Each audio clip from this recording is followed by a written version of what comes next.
Hello student, today we are going for a physics new experiment and the aim for this experiment is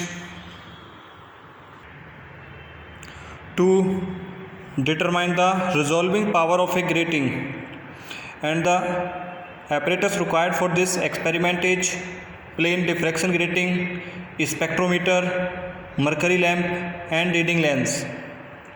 And formula used for this experiment is resolving power Rp equal to lambda upon d lambda. Okay, now आप apparatus देखिए। मैं आपको apparatus दिखा देता हूँ। ये wooden box के अंदर आपका मरकरी लैंप है। ये आपका मरकरी लैंप रखा हुआ है। ओके, ये आपका रीडिंग लेंस, या हम कहेंगे इसको मैग्नीफायर ग्लास। ये कैसे इस्तेमाल करेंगे मैं आपको बताऊंगा आगे। ये आपका डिफ्रैक्शन ग्रेटिंग है एंड इसमें आपकी टोटल 15,000 लाइंस होती हैं 1 इंच में। ये देखिए मेंशन है इसके ऊपर 15,000 लाइंस पर इंच। ओके, ये सेटअप आपका, ये देखिए ये सेटअप आपका स्पेक्ट्रोमीटर है एंड इसमें आप देखेंगे ये कांस्टेंट पार्ट आपका कॉलीमेटर है एंड कॉलीमेटर में सामने एक एडजस्टेबल स्लिट दी जाती है। ये स्क्रू दिया गया है एडजस्ट करने के लिए, तो ये बहुत कम खोल के आपको रखनी होती है एंड लाइट के सामने आप इस तरीके से रखेंगे इसको। ओके, ये आपका मूवेबल पार्ट देखिए, ये आपका टेलीस्कोप है। ओके, एंड टेलीस्कोप में ये सामने देखिए ये आई पीस है आपका ये, एंड इसके अंदर एक क्रॉस वायर लगा हुआ है। मैं आपको क्रॉस वायर दिखा देता हूँ। ये देखिए ये आपका क्रॉस वायर है एंड ये बीच में आप देखेंगे ये आपका प्रिज्म टेबल है। ये प्रिज्म टेबल पे आपका एक स्टैंड दिया गया है। ये आपको डिफ्रैक्शन ग्रेटिंग को माउंट करने के लिए दिया गया है एंड इसमें आपके 2 स्केल्स होते हैं। ये देखिए एक ये स्केल है आपका, जस्ट अपोजिट में आप देखेंगे दूसरा स्केल है। ठीक है, एक स्केल आपका V1 स्केल और दूसरा आपका V2 स्केल है। एंड दोनों स्केल्स के अंदर आप देखेंगे कि एक स्केल मूवेबल स्केल होता है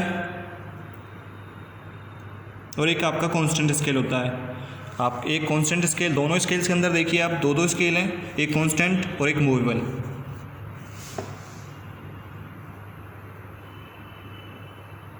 ओके, मूवेबल स्केल आपका मेन स्केल है जो कि टोटल 360 डिग्री पे है एंड कांस्टेंट स्केल आपका वर्नियर स्केल है जो कि 0 से 30 डिवीजन का होता है। बस ये 0 से 30 डिवीजन आपका वर्नियर स्केल है एंड मेन स्केल आपका 360 डिग्री पे है। और मेन स्केल की जो स्केलिंग है आपकी 10-10 डिग्री पे है। देखिए 180, 190, 200, 210, 220 और इस 10 डिग्री के बीच में भी टोटल 20 डिवीजन्स हैं मैन स्केल पर। तो एक स्मॉलेस्ट डिवीजन की जो वैल्यू होती है मैन स्केल की वो ½ डिग्री होती है।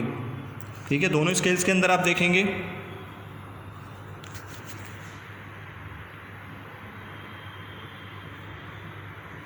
ठीक है, तो यहाँ पे हम सबसे पहले क्या करेंगे, स्पेक्ट्रोमीटर का लीस्ट काउंट निकालेंगे।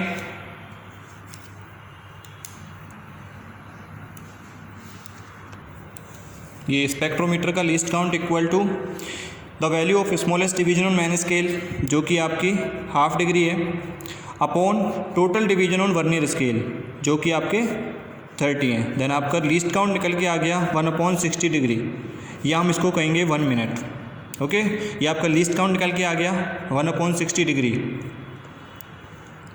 ठीक है,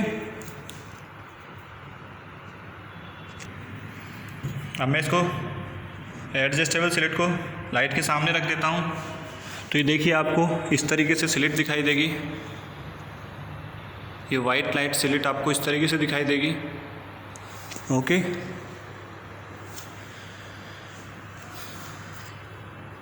मैं स्टैंड में डिफ्रैक्शन ग्रेटिंग को लगा देता हूँ एंड आप टेलीस्कोप से देखेंगे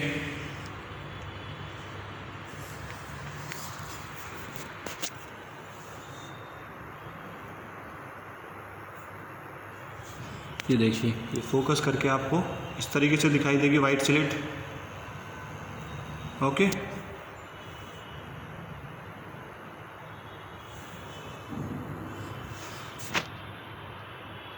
एंड अभी आप देखेंगे कि आपका टेलीस्कोप और कॉलीमेटर अब एक स्ट्रेट लाइन में आ रहे हैं। ओके, अब एक स्ट्रेट लाइन में आ रहे हैं, तो ये आपका है जीरो ऑर्डर, या हम इसको कहेंगे डायरेक्ट इमेज। जब कॉलीमेटर एंड टेलीस्कोप एक स्ट्रेट लाइन में होते हैं तो ये होता है आपका डायरेक्ट इमेज या फिर जीरो ऑर्डर। तो अभी आपको क्या करना है, ये वाइट स्लिट दिख रही है आपको, क्रॉस वायर, आप इस क्रॉस वायर को इस स्लिट के ऊपर बीच में एडजस्ट करेंगे और दोनों स्केल्स की रीडिंग आप रीड करेंगे। ठीक है, मैं देखो आपको पैटर्न बता देता हूँ। ये इस तरीके से पैटर्न दिखाई देगा। ये कॉलीमेटर, टेलीस्कोप, ये आपको एक सीधे स्ट्रेट लाइन में दिखाई देंगे, तो ये आपकी डायरेक्ट इमेज होगी। देन आप क्या करेंगे, स्लिट के सेंटर में क्रॉस वायर को सेट करेंगे एंड V1 और V2 स्केल की रीडिंग आप रीड करेंगे। अब देखिए रीडिंग आपको किस तरीके से रीड करनी होती है।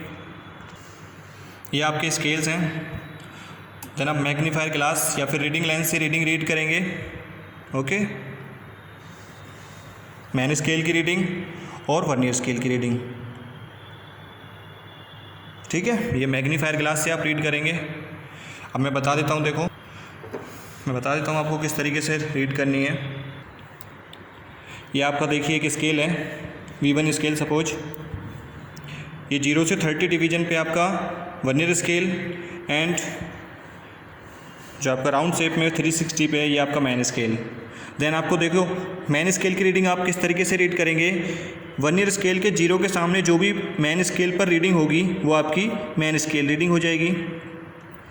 एंड इन केस यदि आपकी 0 मैन स्केल पे 2 डिवीजन्स के बीच में लाई करता है, देन आपको क्या करना है, उस केस में लोअर डिवीजन कंसीडर करना है। ठीक है, आपको लोअर डिवीजन की वैल्यू रीड करनी है।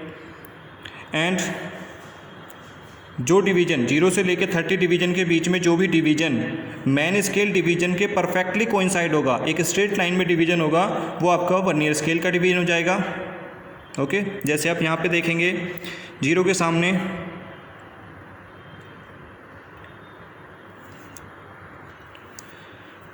सामने आपका 155 रीडिंग है, तो मैन स्केल रीडिंग आपकी 155 डिग्री। एंड जो परफेक्टली कोइंसाइड आप डिवीजन देख रहे होंगे वो ये वाला एक स्ट्रेट लाइन में आ रहा है। देन ये डिवीजन आपका 5, 10, 15, तो ये 15 डिवीजन आपका क्या है, वर्नियर स्केल का डिवीजन है। ठीक है, अब देखिए आपको टोटल रीडिंग किस तरीके से लेनी है। टोटल रीडिंग होगी आपकी main scale reading plus vernier scale का division into least count. Okay,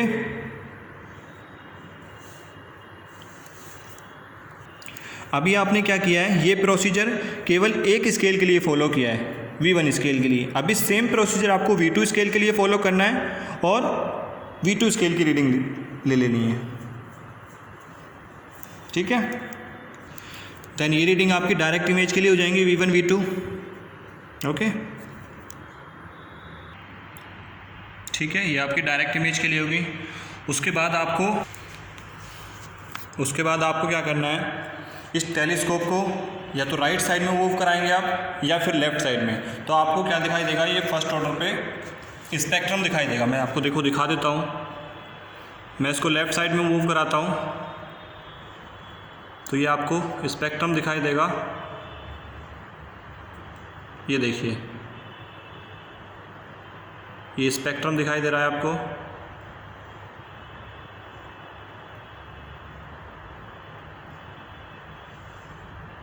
ये स्पेक्ट्रम है आपका।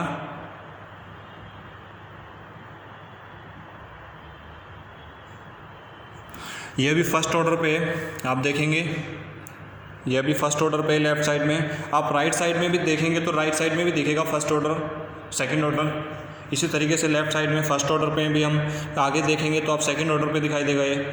ठीक है, ये देखिए इस तरीके से आपका स्पेक्ट्रम दिखाई देगा। ये पूरा विवग्योर फर्स्ट ऑर्डर, ये लेफ़्ट में या फिर राइट में। ठीक है, उसके बाद देखो आपको क्या करना है, इस स्पेक्ट्रम में जो भी कलर आपको क्लियरली विजिबल हो, हर कलर के आपको दो दो लाइंस दिखाई देंगी, ठीक है।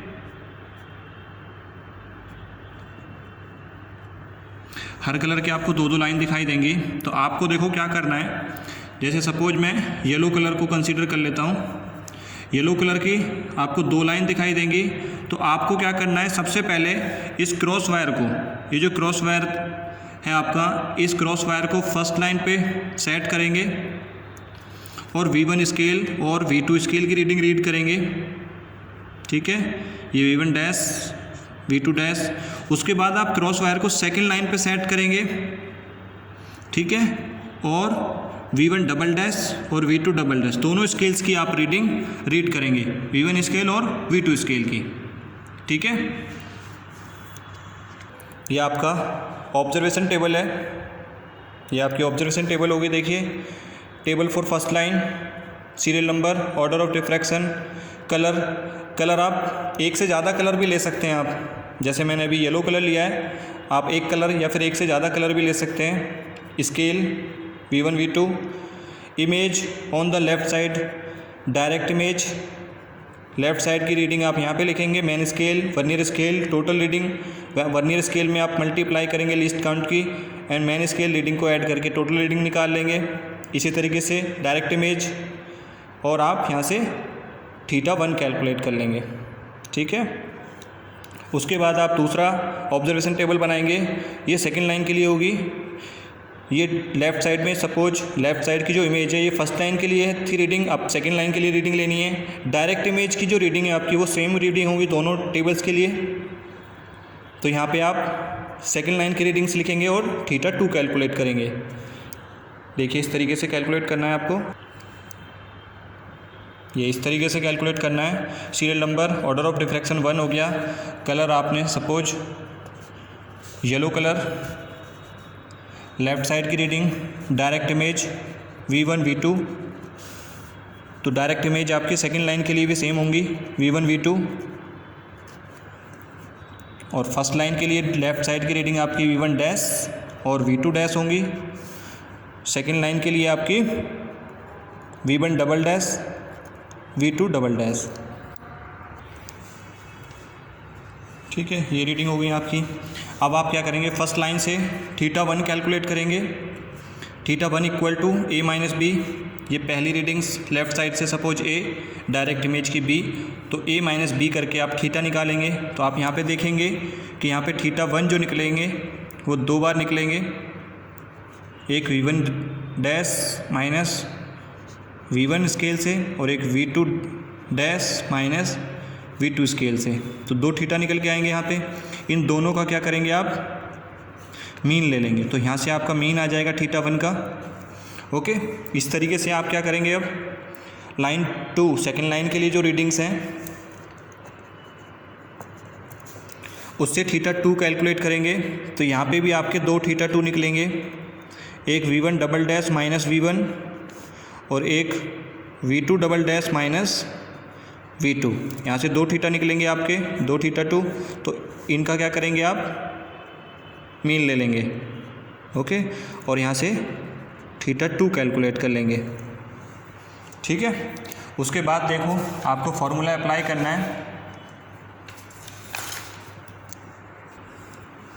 λ1, ये फर्स्ट लाइन के लिए, ये फर्स्ट लाइन के लिए λ1 निकल के आएगा A plus B sine θ1/n। A plus B आपका ग्रेटिंग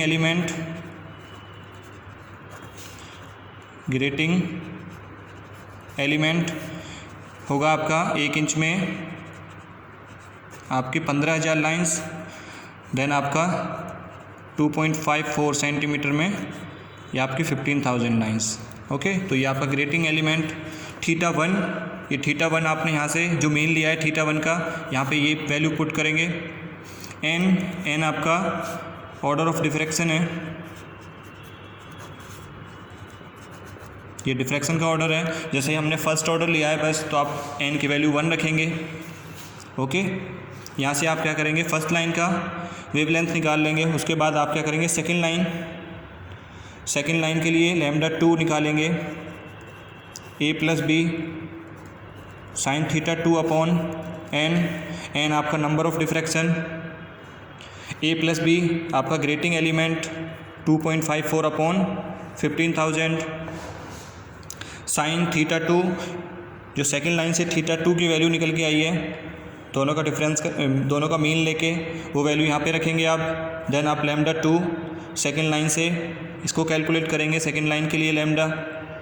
ओके, आप दोनों का क्या करेंगे, वैल्यू एंगस्ट्रॉम में निकाल लेंगे, लैम्डा 1 और लैम्डा 2 की वैल्यू एंगस्ट्रॉम में निकाल लेंगे। ठीक है, ठीक है। उसके बाद आपको रिजॉल्विंग पावर निकालना है। Resolving power equal to lambda upon D lambda.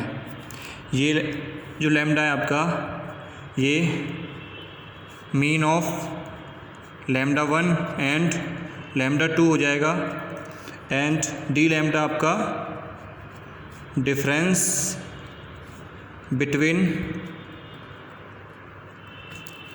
Lambda 1 and lambda 2। तो यहाँ से क्या होगा आपका, ये रिजॉल्विंग पावर आपका निकल आएगा। स्टैंडर्ड वैल्यू जो होती है रिजॉल्विंग पावर की, वो होती है आपकी स्टैंडर्ड वैल्यू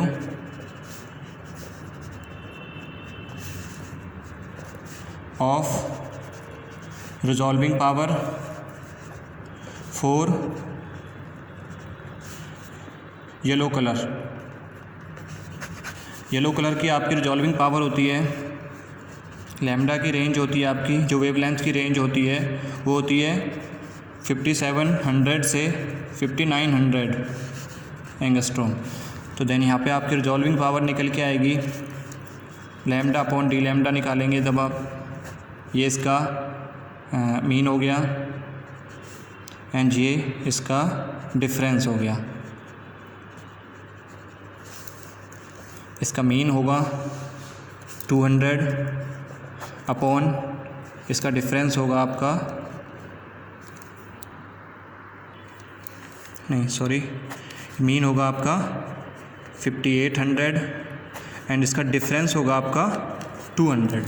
तो देन आपका रिजॉल्विंग पावर आएगा यहाँ से, ये इसकी स्टैंडर्ड वैल्यू 29। ठीक है, तो देन आप क्या करेंगे फिर उसके बाद परसेंटेज ऑफ एरर निकाल लेंगे। परसेंटेज ऑफ एरर निकालने के लिए आपको क्या करना होगा, ये थ्योरेटिकल वैल्यू माइनस करेंगे जो ऑब्जर्व वैल्यू है आपकी, ये value upon theoretical value into 100। तो यहाँ से आप क्या करेंगे, इसका परसेंटेज ऑफ एरर निकाल लेंगे। ये आपका एक्सपेरिमेंट हुआ कंप्लीट, ये आप रिजल्ट में रख देंगे। जो रिजॉल्विंग पावर आपके निकल के आई थी येलो कलर के लिए सपोज, वो यहाँ पे रखेंगे आप एंगस्ट्रॉम, नहीं सॉरी, जो रिजॉल्विंग पावर आई है उसे यहाँ पे रखेंगे आप, परसेंटेज ऑफ एरर यहाँ से निकाल लेंगे इस तरीके से।